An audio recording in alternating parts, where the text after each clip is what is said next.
comían pues ellos, tomando Jesús pan y habiendo bendecido, partió y dio a los discípulos,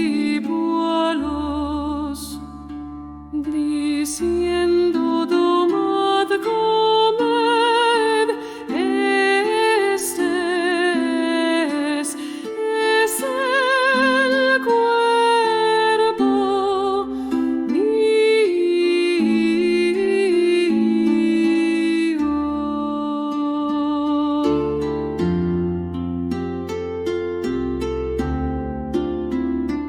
Y tomando un cáliz